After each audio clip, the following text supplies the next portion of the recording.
आज आप लोग ग्रामर सीखने जा रहे हैं। तो इंग्लिश ग्रामर सीखने से पहले हमें ग्रामर सीखना होता है। ग्रामर क्या होता है? तो हम बताते हैं एक्चुअली में ग्रामर होता क्या है। तो देखिए, बहुत सारे लैंग्वेज हैं हमारे यहाँ पर, तो बहुत सारे लैंग्वेज हैं, तो हर भाषा का अपना एक अलग सा ग्रामर होता है, यानी कि व्याकरण होता है। तो व्याकरण क्या होता है एक्चुअली में? अगर मैं बात करूं तो व्याकरण किसी भी भाषा के नियमों की व्याख्या करता है। तो व्याकरण कोई मतलब ऐसी काल्पनिक चीज नहीं है, व्याकरण एक किताब है। तो अगर कोई बोले कि मतलब ग्रामर क्या है, तो ग्रामर को अगर आप डिफाइन करना चाहते हो तो ऐसे लिख सकते हो कि ग्रामर इज ए बुक। क्या लिख सकते हो आप? Grammar is a book. Grammar is a book.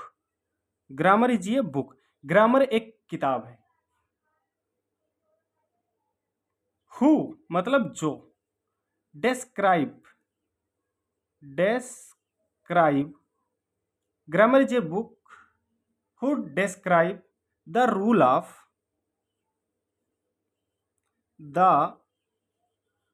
the rule of any language, the rule of any language called grammar। तो अगर कोई पूछ ले कि ग्रामर क्या है, तो ऐसे आप कह सकते हो, grammar is a book who describe the rule of any language. Grammar एक किताब है जो किसी भी भाषा के नियमों की क्या कर रहा है? व्याख्या कह रहा है। वो क्या कहलाएगा? ग्रामर। अब जैसे मैं बात करूं तो हिंदी का अपना एक व्याकरण होता है जिसे ग्रामर ही बोलते हैं। तो वो हिंदी के भाषा के नियमों की व्याख्या करता है। अंग्रेजी का जो व्याकरण होता है वो अंग्रेजी के भाषा के नियमों की व्याख्या करता है। उर्दू का जो व्याकरण होता है वो उर्दू के भाषा के नियमों की व्याख्या करता है। पंजाबी जो ग्रामर होता है वो पंजाबी भाषा के नियमों की व्याख्या करता है। तो इस तरह से हम ग्रामर को परिभाषा दे सकते हैं। ग्रामर का एक परिभाषा और आता है, जैसे बहुत सारे लोग कहते हैं कि शुद्ध बोलना, शुद्ध लिखना, शुद्ध पढ़ना भी ग्रामर कहलाता है। एक्चुअली में ऐसा भी होता है, बट वो ज़्यादा परिभाषा सटीक और सही नहीं है, इसीलिए हमने इस परिभाषा को बनाया है। फिर आगे हम सीखते हैं इंग्लिश ग्रामर क्या होता है। तो सेम आपको यही करना है कि आपको जो यहाँ पे रूल लिखना है, रूल ऑफ एनी लैंग्वेज लिखा है, तो यहाँ पर एनी की जगह पे आप इंग्लिश ग्रामर कर दीजिएगा, यानी कि इंग्लिश लैंग्वेज कर दीजिएगा, बस आपका हो जाएगा इंग्लिश ग्रामर। तो अगर कोई पूछ रहा है कि इंग्लिश ग्रामर क्या है, तो आप इसका डिफिनेशन ऐसे कर सकते हो, English grammar is a book. English grammar English grammar is a book. English grammar is a book who describe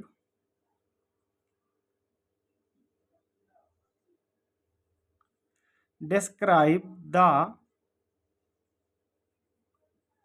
rule of English language।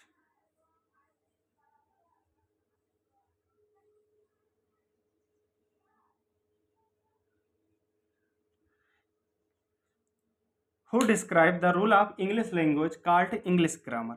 तो ये आप सीख गए इंग्लिश ग्रामर क्या होता है। अब फिर हम सीखते हैं फ्रेंड्स की लेटर्स क्या होते हैं। तो जो लेटर होते हैं वो इंग्लिश ग्रामर के सबसे बेस होते हैं, सबसे लिटिल यूनिट होती है, सबसे छोटी इकाई होती है, और यहीं से हमारा इंग्लिश ग्रामर शुरू होता है। तो अगर कोई बोले कि लेटर को डिफाइन कीजिए, तो आप लेटर को ऐसे कर सकते हो define, letter is a little unit. Letter is ये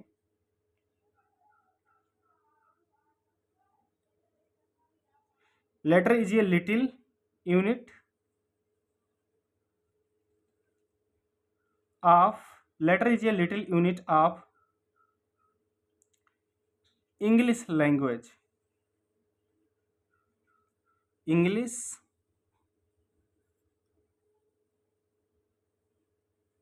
English language, and these are two types,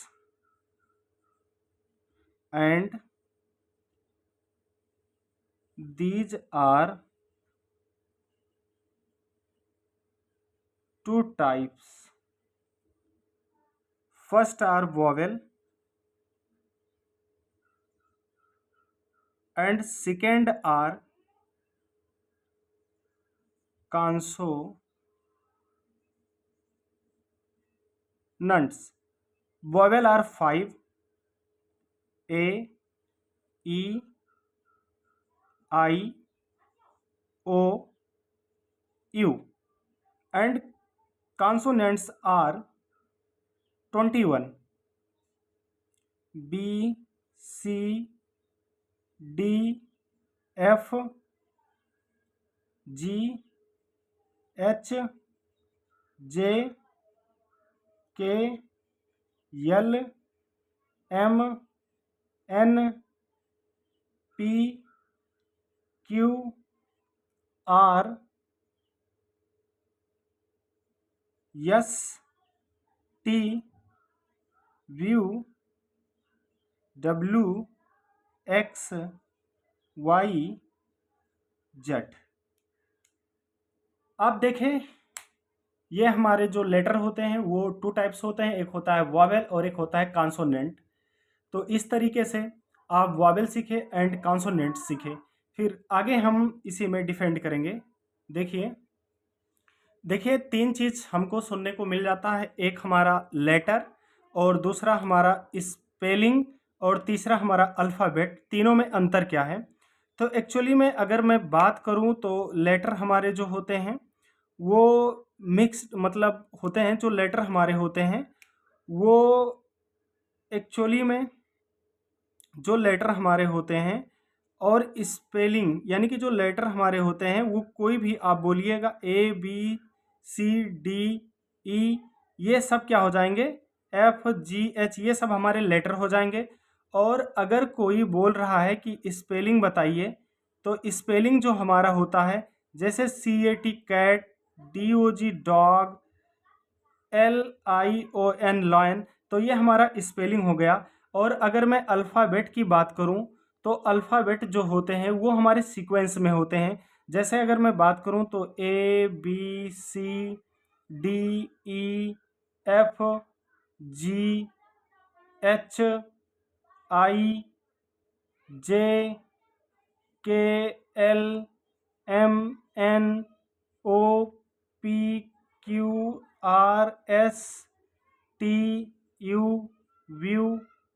WXYZ, तो ये सब हमारे क्या होते हैं। अगर कहीं आपको सीक्वेंस में सारे लेटर मिल जाए तो उसको हम बोलेंगे अल्फ़ाबेट।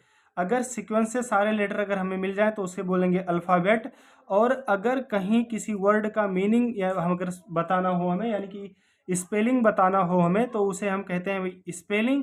और अगर मैं बात करूं, अगर लेटरों को डिवाइड किया जाता है, यानी कि अगर अल्फ़ाबेट को डिवाइड किया जाए तो उसे हम बोलते हैं लेटर। तो इस तरह से आप सीख गए कि लेटर क्या होते हैं, स्पेलिंग क्या होते हैं, अल्फ़ाबेट क्या होते हैं।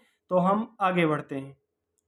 Hello friends, you know that what is letter, but I know the word. What is word? अगर मैं बात करूं वर्ड क्या है, तो वर्ड क्या है, तो हम वर्ड को कह सकते हैं कि ये लेटरों का समूह होता है। किसका समूह होता है? लेटरों का समूह होता है, या स्पेलिंग का समूह होता है, या फिर आप कह सकते हो अल्फ़ाबेट का समूह होता है, उसे वर्ड कहते हैं। But give the full meaning, लेकिन अगर ये कोई अर्थ दे रहा है तब ये वर्ड है। अगर ये कोई अर्थ नहीं दे रहा है तो ये कोई वर्ड नहीं है। तो अगर कोई ऐसा बोले कि आप वर्ड की हमें डिफिनेशन दीजिए, तो आप कहोगे ये ग्रुप ऑफ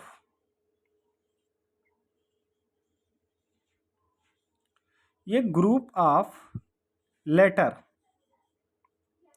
ये group of letter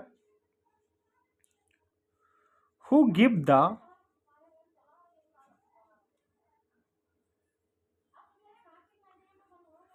full of meaning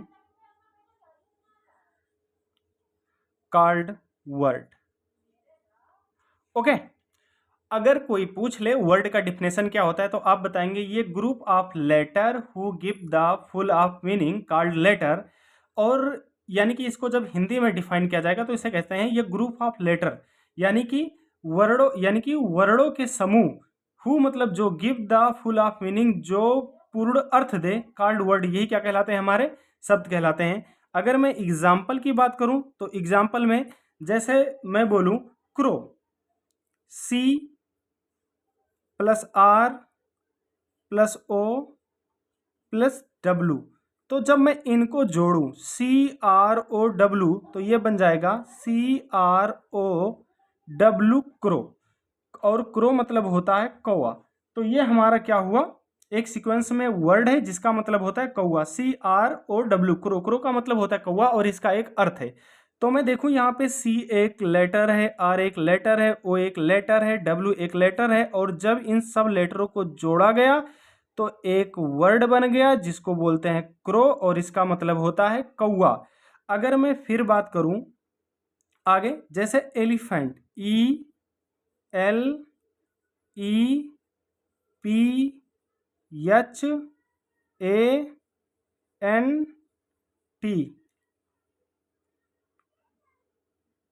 elephant.